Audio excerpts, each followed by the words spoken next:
তাইওয়ানে চীনা ক্ষেপণাস্ত্রকে চ্যালেঞ্জ করার হুমকি দিয়েছে মার্কিন সেনা অধিনায়ক। বন্ধুরা, মার্কিনিরা তাইওয়ানকে যে বারবার তার আকাশসীমার মাধ্যমে এবং জলসীমার মাধ্যমে ভায়োলেট করে চীন প্রতিনিয়ত হুমকি দিয়ে যাচ্ছে, সেটি তাদের পছন্দ হচ্ছে না। যদিও তাইওয়ান এ ব্যাপারে কোনো উচ্চবাচ্য করছে না। তাইওয়ানের তরফ থেকে জানানো হয়েছে যে তাদের সার্বভৌম নিরাপত্তা এই মুহূর্তে চীনের এগেনস্টে হুমকির সম্মুখীন।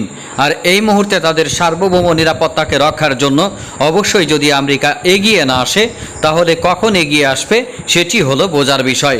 এতদিন মহড়ার পর যখন দেখা গেছে যে চীন বর্তমানে তাইওয়ানের আকাশসীমা এবং জলসীমাগুলো একেবারে ছিন্ন বিচ্ছিন্ন করে তাদের সামরিক মহড়া জারি রেখেছে এবং বর্তমানে সেই সামরিক মহড়া অব্যাহত রয়েছে, সুতরাং তাইওয়ান এখানে মনে করছে যে তাকে একটি ট্রিক্সে ফেলে দেওয়া হচ্ছে। অর্থাৎ এমনভাবে চাইনিজ সামরিক মহড়াগুলো চলছে যার মাধ্যমে পুরো তাইওয়ানটিকে লক করে একটি অবরোধ ভিত্তিক সামরিক মহড়া জারি রেখেছে চীন।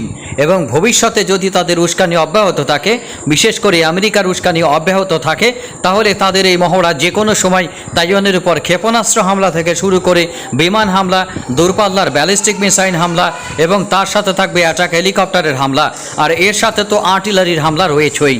বন্ধুরা, এমএলআরএস সিস্টেম বা মাল্টিপল রকেট লঞ্চিং সিস্টেমের দিক থেকেও আমেরিকার পরে হয়তো চীনের অবস্থান। চীনের হাতে এমন ধরনের দূরপাল্লার এমএলআরএস সিস্টেম রয়েছে যেটি 500 কিলোমিটার দূরে আঘাত আনতে সক্ষম।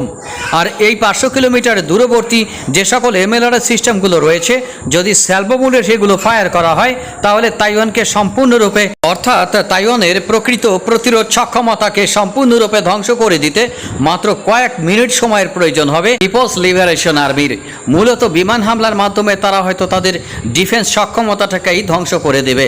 আর বিমান থেকে দূরপাল্লার ক্ষেপণাস্ত্র ছুড়ে, অর্থাৎ নিরাপদ দূরত্ব থেকে তারা এমন ধরনের আক্রমণ কৌশল সাজাবে যে চারিদিক থেকে তাইওয়ানের উপর হামলা পরিচালনা করা হবে। সমুদ্রভিত্তিক সুবিধাকে কাজে লাগিয়ে চীন এই মুহূর্তে হয়তো তাইওয়ানকে লক করে ফেলার চেষ্টা করছে, আর আমেরিকা অতি উৎকণ্ঠার সাথে সেই বিষয়টি অবলোকন করছে।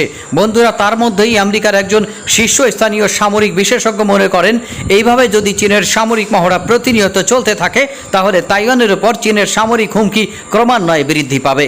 আর এ ব্যাপারে যদি আমেরিকা বাস্তব ভিত্তিক কোনো পদক্ষেপ না নেয়, তাহলে ভবিষ্যতে তাইওয়ানকে আমেরিকা তার নিজস্ব বলয়ের মধ্যে ধরে রাখতে পারবে না, এটি মোটামুটি নিশ্চিতভাবে বলা যায়। তাইওয়ান নিয়ে আমেরিকা এবং চীনের কাড়াকাড়ির মধ্যেই আমেরিকার একজন শীর্ষস্থানীয় সামরিক জেনারেল এ ব্যাপারে নতুন ধরনের বক্তব্য দিলেন। বন্ধুরা, সেই বক্তব্যটি যদি চীন কখনো তাইওয়ানে আক্রমণ করে, তাহলে পাল্টা আক্রমণকে অনুপ্রাণিত করে, অর্থাৎ আমেরিকার তরফ থেকে পাল্টা আক্রমণ করা উচিত, এমনই স্বগত উক্তি করা হয়েছে এই মন্তব্যের মাধ্যমে। তার মানে ভবিষ্যতে চীন এবং আমেরিকার মধ্যে একটি সরাসরি কনফ্লিক্টনেস অবস্থা যদি উপনীত হয়, সেটি হবে এই তাইওয়ান নিয়ে। আমেরিকা যদি তাইওয়ানে তার অবৈধ স্বার্থকে যতদিন পর্যন্ত আন্তর্জাতিক স্বার্থ রক্ষার নামে হস্তক্ষেপ করতে যাবে, ততদিন পর্যন্ত এই ধরনের একটি কনফ্লিক্ট হওয়ার সম্ভাবনা বৃদ্ধি পাবে। জাতিসংঘ স্বীকৃত যেহেতু এক চীন নীতিতে আমেরিকা সমর্থন করে, সেহেতু আমেরিকার এ ধরনের সামরিক পদক্ষেপের উস্কানি দেওয়া অত্যন্ত গর্হিত কাজ। আমেরিকার এই সামরিক জেনারেলের সামরিক পদক্ষেপ গ্রহণের হুমকি অবশ্যই তাইওয়ান প্রণালীতে উত্তেজনা আরও বৃদ্ধি করবে, আর এখানে চীন এবং আমেরিকার যুদ্ধের সম্ভাবনাটি আরও বাড়িয়ে তুলবে, এ বিষয়ে কোনো সন্দেহ নেই।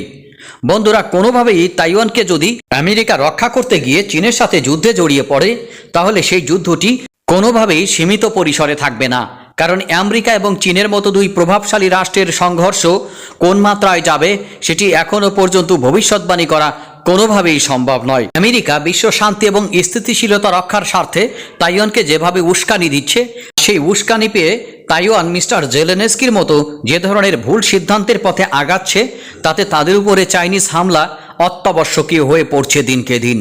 বন্ধুরা, আমরা হয়তো দেখতে পারবো সামরিক শক্তি প্রয়োগের মাধ্যমে তাইওয়ানকে একীভূত করার জন্য প্রয়োজনীয় সামরিক মহড়ার পরিবর্তে কোনোদিন হামলার সংবাদটি আপনাদের সামনে ভেসে এসেছে, ঠিক ইউক্রেনের এগেনস্টে রাশিয়ান হামলার মতো। বন্ধুরা, হঠাৎ যেভাবে ইউক্রেনের এগেনস্টে রাশিয়ান হামলাটি বা ক্ষেপণাস্ত্র হামলাটি রাজধানী কিয়েভকে কাঁপিয়ে দিয়েছিল, কোনো একদিন হয়তো আপনারা ঘুমিয়ে আছেন, সকালবেলা উঠে দেখলেন যে চাইনিজ ক্ষেপণাস্ত্রগুলো এবং চাইনিজ যুদ্ধ বিমানগুলো, বিশেষ করে তাদের J-20 স্টিলথ ফাইটার জেট সহ Su-35 এবং তাদের J-10, J-11, J-16 যুদ্ধ বিমানগুলো তাইওয়ানে মুহুর্মুহুর বোমা হামলা এবং ক্ষেপণাস্ত্র হামলার মাধ্যমে তাইওয়ানের প্রতিরক্ষা বহুকেই সুনির্দিষ্ট সময়ের মধ্যে, অর্থাৎ 15 মিনিট থেকে আধা ঘন্টার মধ্যে সম্পূর্ণ তছনছ করে দিয়েছে। বিশেষ করে তাইওয়ানের ফার্স্ট ডিফেন্স বলতে যেটি বোঝায়, অর্থাৎ প্রাথমিক প্রতিরক্ষা সক্ষমতাটাকেই তছনছ করে দিয়েছে চীন। তারপরে হয়তো তারা প্যারাট্রুপারের মাধ্যমে সমগ্র তাইওয়ানকে করায়ত্ত করার জন্য নামবে। আর এক্ষেত্রে যদি তাইওয়ানকে রক্ষা করতে হয়, সরাসরি চীনের সামরিক বাহিনীকে মোকাবেলা করতে হবে যুদ্ধ বিমান দিয়ে, যুদ্ধজাহাজ দিয়ে, অ্যান্টি ব্যালিস্টিক মিসাইল দিয়ে, অথবা আকাশ প্রতিরক্ষা ব্যবস্থার মাধ্যমে। সুতরাং দূরে থেকে আমেরিকা কিছুই করতে পারবে না। তাইওয়ানকে রক্ষা করতে হলে তার সরাসরি চাইনিজদের মুখোমুখি হতে হবে। আর তখন একটি তৃতীয় বিশ্বযুদ্ধ আবশ্যম্বী হয়ে উঠবে। কারণ এক্ষেত্রে আমেরিকা কোনোভাবেই অকুবার পাবে না। আমেরিকা যা করবে তার ঠিক সমানুপাতিক জবাব চাইনিজদের থেকে পাবে, এবং এটি তারা দিতে সক্ষম। অর্থাৎ যখন বড় ধরনের ক্ষয়ক্ষতির মুখে পড়বে মার্কিন বাহিনী, তখন আমেরিকার অভ্যন্তরভাগ থেকে বা আমেরিকার জনগণই এটির প্রোটেক্ট করবে। কারণ চীনের সাথে আপনি যুদ্ধ করতে আসবেন, এক্ষেত্রে কোনো মূল্য দেবেন না, সেটি তো হয় না। চীনের সাথে যুদ্ধ করতে আসলে আপনার এয়ারক্রাফট ক্যারিয়ারগুলো সাগরে ডুবে যেতে পারে। চীনের সাথে যুদ্ধ করতে আসলে আপনার যুদ্ধ বিমান অসংখ্য পর্যায়ে হারাতে হতে পারে। চীনের সাথে যুদ্ধ করতে আসলে আপনার প্রথম ধাক্কাই যখন এয়ারক্রাফট ক্যারিয়ার এবং যুদ্ধ জাহাজগুলো সাগরের বুকে ডুবে যাবে, তখন তাদের প্রথম পর্যায়েই 5 থেকে 10,000 মেরিন সেনার সলিল সমাধি ঘটবে।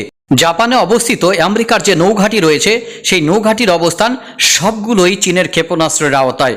অর্থাৎ চীন সেখানে ইচ্ছা করলে বৃষ্টির মতো ক্ষেপণাস্ত্র নিক্ষেপ করতে পারবে, এবং সেখানে আমেরিকার যে 7ম নৌবহরের ঘাঁটি রয়েছে সেটিকে তছনছ করে দেওয়ার জন্য চীনের খুব বেশি বেগ পেতে হবে না। বন্ধুরা, চীনেরও এখানে ক্ষয়ক্ষতির শিকার হতে হবে, তবে তার প্রতি আক্রমণের মাধ্যমে চীন যেটি আমেরিকাকে দেবে, তারা এই শতকে এসে তেমন ধরনের ট্রিটমেন্ট পায়নি। সুতরাং এই ধরনের ট্রিটমেন্ট তারা প্রাথমিক পর্যায়ে সহ্য করতে পারবে বলে মনে হয় না। সুতরাং আমেরিকা খুব ভেবেচিন্তে যতই ফালাফালি আর লাফালাফি করুক না কেন, তাইওয়ানকে রক্ষা করার ক্ষেত্রে সে ফুল স্কেলের যুদ্ধে চীনের সাথে জড়াবে না, এটি গ্যারান্টি দেওয়া যায়। সুতরাং আমেরিকা এবং চীন উভয় সেটি জানে। শুধু দুইজনের মধ্যে যে জেদাজেদি বা যে মানসিক একটি যুদ্ধ চলছে, সেটির ক্ষেত্রে কিভাবে তারা সমাধানে আসতে পারে সেই প্রস্তাবটি দিয়েছিল চীন। চীন এখানে বলেছিল যে এক রাষ্ট্র দুই নীতি। এই প্রেক্ষাপটের মাধ্যমে তাইওয়ান চীনের সাথে একীভূত হতে পারে, যেমন হংকং চীনের সাথে একীভূত হয়েছে। বন্ধুরা, হংকংয়ের স্বায়ত্তশাসন এখনও বজায় রয়েছে। একটি আলাদা রাষ্ট্র হিসেবে হংকং ঠিক যেভাবে পূর্বে সুবিধা ভোগ করত, এখনও তারা সেই ধরনের সুবিধা ভোগ করছে। শুধু আন্তর্জাতিক নীতি, বিশেষ করে স্বরাষ্ট্র, পররাষ্ট্র এবং দেশ রক্ষার বিষয়গুলো সেন্ট্রালের হাতে, বিশেষ করে চীনের কেন্দ্রের হাতে নিহিত রয়েছে।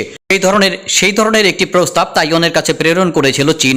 বন্ধুরা, আমেরিকার সহযোগিতায় যদি এইভাবে তাইওয়ান চীনের সাথে একীভূত হয়, তাহলে একটি যুদ্ধ এড়ানো যায়। না হলে ভবিষ্যতে অবধারিত একটি যুদ্ধ হবে, এ বিষয়ে কোনো সন্দেহ নেই। এখন বাস্তব বা প্রকৃত সত্য হচ্ছে, যদি তাইওয়ানকে এক্ষেত্রে আমেরিকা রক্ষা করতে আসে, তাহলে সেখানে আমেরিকা চীন যুদ্ধ অবধারিত। আর যদি রক্ষা করতে না আসে, তাহলে চীন এভাবে সামরিক শক্তি প্রয়োগ করে তাইওয়ানকে গ্রাস করে নেবে। এখন কোনটি ঘটবে তার জন্য আমরা অপেক্ষা করতে পারি। তবে তাইওয়ান নিয়ে আমেরিকা এবং চীন শেষ পর্যন্ত যুদ্ধে জড়াবে কিনা, সেই ব্যাপারটি বুঝতে হলে শেষ পর্যন্ত আমাদের সাথে থাকতে হবে। বন্ধুরা, আমেরিকার যে মনোভাব তাইওয়ান নিয়ে, সেই ব্যাপারটি এখানে আপনাদের সামনে তুলে ধরার চেষ্টা করব। আশা করি আপনারা শেষ পর্যন্ত সাথে থেকে এই বিষয়টি বোঝার চেষ্টা করবেন। যুক্তরাষ্ট্রের একজন শীর্ষস্থানীয় সামরিক অধিনায়ক বলেছেন যে চীন যে তাইওয়ানের উপর দিয়ে ক্ষেপণাস্ত্র ছোড়ার সিদ্ধান্ত নিয়েছে, সেটি চ্যালেঞ্জ করা উচিত। মার্কিন যুক্তরাষ্ট্রের 7ম নৌবহরের অধিনায়ক ভাইস অ্যাডমিরাল কার্ল টমাস বলেন, নইলে চীনের এক ধরনের সামরিক পদক্ষেপ স্বাভাবিক ব্যাপার হয়ে দাঁড়াবে। তিনি এটিকে এমন এক বিষয় বলে বর্ণনা করেন যা সবাই জানে, কিন্তু জানিয়ে কেউ কথা বলতে চায় না। স্বশাসিত দ্বীপ তাইওয়ানের চারপাশে এ মাসের শুরুতে চীন সামরিক মহড়া শুরু করে। তবে তাইওয়ানের উপর দিয়ে এই মহড়ায় কোনো ক্ষেপণাস্ত্র ছোড়া হয়েছে কিনা বেইজিং সেটি নিশ্চিত করেনি। যুক্তরাষ্ট্রের প্রতিনিধি পরিষদের স্পিকার ন্যান্সি পেলোসি এ মাসে তাইওয়ান সফরের পর ওই অঞ্চলে উত্তেজনা চরম আকার ধারণ করে। আর এরপরই উচ্চ পর্যায়ের গুরুত্বপূর্ণ সফর চীনকে সাংঘাতিক ক্ষুব্ধ করে তোলে, কারণ তারা তাইওয়ানকে নিজেদের দেশের অংশ বলে মনে করে। ভাইস অ্যাডমিরাল টমাস যে মন্তব্য করেছেন তাকে খুবই গুরুত্বপূর্ণ বলে মনে করা হচ্ছে, কারণ জাপানের ইয়োকোসুকায় অবস্থিত মার্কিন 7ম নৌবহর যুক্তরাষ্ট্রের সবচেয়ে বড় অগ্রবর্তী নৌবহর। এই নৌবহরে 50 হতে 70টি জাহাজ রয়েছে এবং সাবমেরিন আছে। এশিয়ার এই অঞ্চলে যুক্তরাষ্ট্রের সামরিক উপস্থিতির খুবই গুরুত্বপূর্ণ অংশ এটি। ভাইস অ্যাডমিরাল টমাস সিঙ্গাপুরের সাংবাদিকদের বলেন, এ ধরনের তৎপরতাকে মোকাবেলা করা খুবই গুরুত্বপূর্ণ। তাইওয়ানের উপর দিয়ে আন্তর্জাতিক জলসীমায় ক্ষেপণাস্ত্র ছোড়া খুবই দায়িত্বজ্ঞানহীন কাজ। যদি আপনি এটিকে চ্যালেঞ্জ না করেন, তাহলে দক্ষিণ চীন সাগরের দ্বীপগুলো যেভাবে সামরিক ঘাঁটিতে পরিণত হয়েছে, এটির অবস্থান সেরকম দাঁড়াবে। তাদের এখন পুরোদস্ত এমন সব সামরিক ঘাঁটি আছে যেগুলোতে ক্ষেপণাস্ত্র, রানওয়ে, হ্যাঙ্গার, রেডার থেকে শুরু করে গুপ্তচরবৃত্তির সব সমরাস্ত্র বা সব টেকনোলজি রয়েছে। সুতরাং এখানে চীন অভূতপূর্ব সাফল্য বা উন্নতি লাভ করেছে, যেটি অন্যদের জন্য হুমকি হয়ে দেখা দিয়েছে।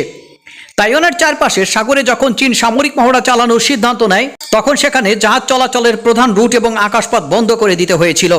তাইওয়ান এটিকে তাদের বিরুদ্ধে কার্যত এক ধরনের অবরোধ বলে বর্ণনা করেছিল। তাইওয়ান আরও অভিযোগ করেছিল যে এটি আসলে তাদের বিরুদ্ধে যুদ্ধ চালানোর এক ধরনের প্রস্তুতি। তবে তাইওয়ান বলেছিল চীন যেসব ক্ষেপণাস্ত্র নিক্ষেপ করে সেগুলো বায়ুমণ্ডলের অনেক উপর দিয়ে গেছে, ফলে তাদের জন্য কোনো হুমকি সৃষ্টি করেনি। এই ক্ষেপণাস্ত্র কোন পথ ধরে গেছে তা তাইওয়ানের প্রতিরক্ষা মন্ত্রণালয় প্রকাশ করেনি। অন্যদিকে ওয়াশিংটনের জাপানি দূতাবাস থেকে বলা হয়েছিল তাদের বিশ্বাস চীনের নিক্ষেপ করা 4টি ক্ষেপণাস্ত্র তাইওয়ানের রাজধানী তাইপের উপর দিয়ে গেছে। যুক্তরাষ্ট্র এবং তাদের মিত্ররা তাইওয়ান প্রণালী দিয়ে তাদের সামরিক জাহাজ চলাচল বাড়িয়ে দিয়েছে। চীনের কাছে এই তাইওয়ান প্রণালী কৌশলগতভাবে খুবই গুরুত্বপূর্ণ, কিন্তু যুক্তরাষ্ট্র এবং তাদের মিত্ররা এটিকে আন্তর্জাতিক জলসীমা বলে গণ্য করে। যুক্তরাষ্ট্রের সঙ্গে চীনের আনুষ্ঠানিক সম্পর্ক থাকলেও তাইওয়ানের সঙ্গে নেই। তবে এই দ্বীপটির সঙ্গে যুক্তরাষ্ট্র এক ধরনের বিশেষ সম্পর্ক বজায় রাখে। তারা তাইওয়ানের কাছে প্রতিরক্ষার জন্য প্রয়োজনীয় নানা অস্ত্রশস্ত্র বিক্রি করে থাকে। চীন আবার এতে ভীষণ ক্ষুব্ধ। যুক্তরাষ্ট্র এবং চীনের মধ্যে বৈরিতা বেড়ে যাওয়ার পর তাইওয়ান হয়ে উঠেছে বিরোধের বা যুদ্ধের এক নতুন কেন্দ্র। বন্ধুরা, এটি পরবর্তীতে বিশ্বযুদ্ধের একটি সিমটম হিসেবে কাজ করে কিনা সেটি হলো দেখার বিষয়। তাইওয়ান নিয়ে যুক্তরাষ্ট্রের এত আগ্রহ কেন? এর কারণ হচ্ছে ইন্দো প্যাসিফিক বা প্রশান্ত মহাসাগরীয় অঞ্চল থেকে শুরু করে দক্ষিণ চীন সাগর এবং পূর্ব চীন সাগর, পূর্ব এশিয়ায় সামগ্রিকভাবে যদি আমেরিকার প্রভাব বজায় রাখতে হয় তাহলে তাইওয়ানকে অবশ্যই তাদের হাতে রাখতে হবে। কোনোভাবে যদি তাইওয়ানকে সম্পূর্ণরূপে চীন করায়ত্ত করে নেয় তাহলে সম্পূর্ণরূপে এখানে আমেরিকার প্রভাব ধূলিসাৎ হয়ে যাবে। সুতরাং আমেরিকা কখনো সেটি চাইবে না। মিত্রদের সাথে নিয়ে হোক বা নিজের সক্ষমতা কাজে লাগিয়ে হোক, তারা এখানে চীনকে ডমিনেট করার চেষ্টা করবে। তবে চীন এখানে ডমিনেট হওয়ার জিনিস নয়, আর এখানেই কনফ্লিক্টের সূত্রপাত। সুতরাং ভবিষ্যতে এখানে একটি যুদ্ধ হওয়ার সমূহ সম্ভাবনা রয়েছে। দেখা যাক সেই ভবিষ্যৎ যুদ্ধে কে জেতে কে হারে।